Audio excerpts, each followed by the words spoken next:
Top quality और consistent performance के लिए सिर्फ सिल्वर पंप नाम याद रखना। ಒಂದ್ ಕಡೆ ಪಾಕಿಸ್ತಾನದ ಭಾರತದ ಗಡಿ ಮಧ್ಯದಲ್ಲಿ ಉದ್ವಿಗ್ನ ಪರಿಸ್ಥಿತಿ ನಿರ್ಮಾಣ ಆಗಿದೆ.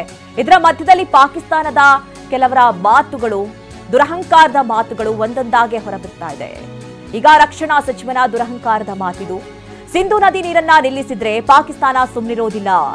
ಪಾಕ್ ರಕ್ಷಣಾ ಸಚಿವ ಖ್ವಾಜಾ ಆಸಿಫ್ ಗೊಡ್ಡು ಬೆದರಿಕೆಯನ್ನ ಹಾಕಿದ್ದಾನೆ. ಸಿಂಧು ನದಿ ಒಪ್ಪಂದವನ್ನ ರದ್ದು ಮಾಡಿದ್ರೆ ದಾಳಿ ಮಾಡ್ತೀವಿ, ಪಾಕಿಸ್ತಾನ ಭಾರತದ ಮೇಲೆ ದಾಳಿ ಮಾಡೋದಾಗಿ ಬೆದರಿಕೆಯನ್ನ ಒಡ್ಡಿದ್ದಾನೆ ಈತ.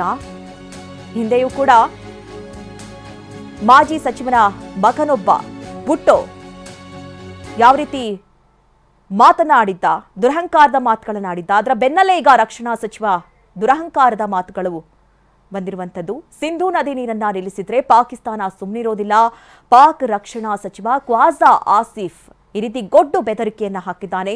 ಸಿಂಧು ನದಿ ಒಪ್ಪಂದವನ್ನ ರದ್ದು ಮಾಡಿದ್ರೆ ದಾಳಿ ಮಾಡ್ತೀವಿ, ಪಾಕಿಸ್ತಾನ ಭಾರತದ ಮೇಲೆ ದಾಳಿ ಮಾಡೋದಾಗಿ ಬೆದರಿಕೆಯನ್ನ ಈತ ಹಾಕಿದ್ದಾನೆ.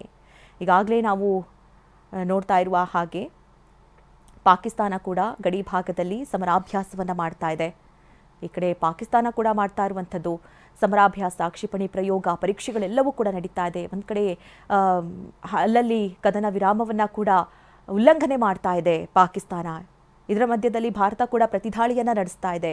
ಒಂದು ಕಡೆ ಪಾಕ್ ಪ್ರಜೆಗಳು, ಭಾರತದಲ್ಲಿದ್ದವರೆಲ್ಲರೂ ಕೂಡ ವಾಪಸ್ ಆಗ್ತಾ ಇದ್ದಾರೆ. ಹಾಗೆ ಪಾಕ್ನಲ್ಲಿದ್ದಂತಹ ಭಾರತ ಪ್ರಜೆಗಳು ಕೂಡ ವಾಪಸ್ ಆಗ್ತಾ ಇದ್ದಾರೆ. ಇಂತಹ ಸಂದರ್ಭದಲ್ಲಿ ಒಂದಷ್ಟು ದುರಹಂಕಾರದ ಮಾತಿನ ವಿಚಾರಗಳು ಕೂಡ ಬರ್ತಾ ಇರುವಂತದ್ದು. ಪಾಪಿ ಪಾಕಿಸ್ತಾನದಿಂದ ಮತ್ತೊಂದು ನೀಚ ಕೃತ್ಯ ಬಯಲಾಗಿದೆ. ಕಳ್ಳದಾರಿಯ ಮೂಲಕ ದಾಳಿಗೆ ಪಾಕಿಸ್ತಾನ ಯತ್ನ ಮಾಡ್ತಾ ಇದೆ. ಭಾರತದ ಮೇಲೆ ಸೈಬರ್ ದಾಳಿಗೆ ಪಾಕ್ನ ವಿಫಲ ಯತ್ನ ಕೂಡ ನಡೆದಿದೆ. ಪಾಕಿಸ್ತಾನ ಹ್ಯಾಕರ್ಸ್ಗಳ ಕಳ್ಳಾಟಕ್ಕೆ ಭಾರತದಿಂದ ಸರಿಯಾಗಿ ಗುನ್ನ. ಭಾರತದ ಪ್ರಮುಖ ವೆಬ್ಸೈಟ್ ಹ್ಯಾಕ್ ಮಾಡೋದಕ್ಕೆ ಪಾಕಿಸ್ತಾನ ಪ್ರಯತ್ನವನ್ನ ಮಾಡಿದೆ. ಮಕ್ಕಳು, ನಿವೃತ್ತ ಸೈನಿಕರು ಹಾಗೂ ಇತರ ಸೇವೆಗಳನ್ನ ಟಾರ್ಗೆಟ್ ಮಾಡಲಾಗ್ತಾ ಇದೆ. ಡಿಜಿಟಲ್ ಪ್ಲಾಟ್ಫಾರ್ಮ್ ಹ್ಯಾಕ್ಗೆ ಪಾಕ್ನ ವಿಫಲ ಯತ್ನ ನಡೆದಿರೋದು ಈಗ ತಿಳಿದು ಬಂದಿರೋದು. ಆನ್ಲೈನ್ ಸೇವೆಗೆ ಅಡ್ಡಿಪಡಿಸೋದಕ್ಕೆ ಮುಂದಾಗಿದ್ದಾರೆ ಹ್ಯಾಕರ್ಸ್ಗಳು. ಐಒಕೆ ಹ್ಯಾಕರ್ಸ್, ಖಿಲಾಫತ್, ಇಂಟರ್ನೆಟ್ ಹ್ಯಾಕರ್ಸ್ ಈ ರೀತಿ ಕೃತ್ಯವನ್ನ ಎಸಗ್ತಾ ಇದ್ದಾರೆ. ಪಾಕಿಸ್ತಾನ, ಮಧ್ಯಪ್ರಾಚ್ಯ, ಇಂಡೋನೇಷ್ಯಾದಲ್ಲಿ ಕುಳಿತು ಈ ರೀತಿಯ ದುಷ್ಕೃತ್ಯವನ್ನ ಎಸಗ್ತಾ ಇದ್ದಾರೆ. ಆರ್ಮಿ, ಪಬ್ಲಿಕ್ ಸ್ಕೂಲ್, ನಗ್ರೋಟಾ ವೆಬ್ಸೈಟ್ ಹ್ಯಾಕ್ಗೆ ಯತ್ನವನ್ನ ನಡೆಸಲಾಗಿತ್ತು. ಭಾರತದ ಸೈಬರ್ ಸೆಕ್ಯುರಿಟಿಯಿಂದ ಪಾಕ್ ಹ್ಯಾಕರ್ಸ್ಗೆ ಈಗ ಸರಿಯಾಗಿ ಗುನ್ನ.